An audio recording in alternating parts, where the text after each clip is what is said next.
Hello everyone, কেমন আছেন সবাই? নতুন একটি ভিডিওতে আপনাদেরকে জানাই স্বাগতম। কয়েক মাস আগে আমি আমার ল্যাসিক নিয়ে কিছু ভিডিও পোস্ট করেছিলাম, আর সেই ভিডিওর কমেন্টগুলোতে বারবার আমি পাচ্ছি যে আমি এখন ল্যাসিকের পর কেমন আছি। আজকে আমি সেই প্রশ্নের উত্তর দেওয়ারই চেষ্টা করব।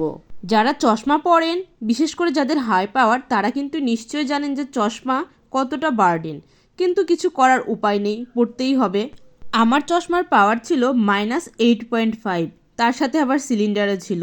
তাহলে বুঝতেই পারছেন যে আমি চশমা নিয়ে কতটা প্যারার মধ্যে থাকতাম।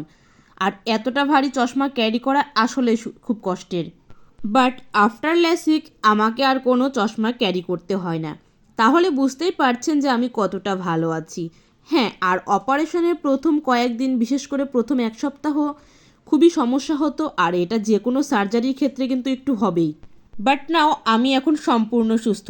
আমাকে কেউ যদি এখন দেখে তাহলে বুঝতেই পারবে না যে আমার 7 মাস আগে অপারেশন হয়েছিল। আমি লাস্ট 13 বছর চশমা পরেছি। আমি জানি যে যারা চশমা পরে তাদের কতটা কষ্ট হয়। বাট আমি এখন সম্পূর্ণ সুস্থ। একজন সুস্থ মানুষ যেভাবে চলাফেরা করে আমিও ঠিক সেইভাবে চলাফেরা করতে পারি। আমার কোনো হেলথ প্রবলেম হয় না। আর অনেকে জানতে চেয়েছিলেন যে স্বাস্থ্যসাথী কার্ড অ্যাভেলেবল কিনা। আমি অ্যাকচুয়ালি বাংলাদেশি, তাই এ সম্পর্কে আমার কোনো আইডিয়া নেই। দিশাতে ইন্স্যুরেন্স নিয়ে আলাদা কাউন্টার রয়েছে, আপনারা চাইলে সেখানে যোগাযোগ করতে পারেন। তো বন্ধুরা, আজকের ভিডিওটি এই পর্যন্ত। যদি ভিডিওটি ভালো লেগে থাকে তাহলে প্লিজ চ্যানেলটি সাবস্ক্রাইব করবেন।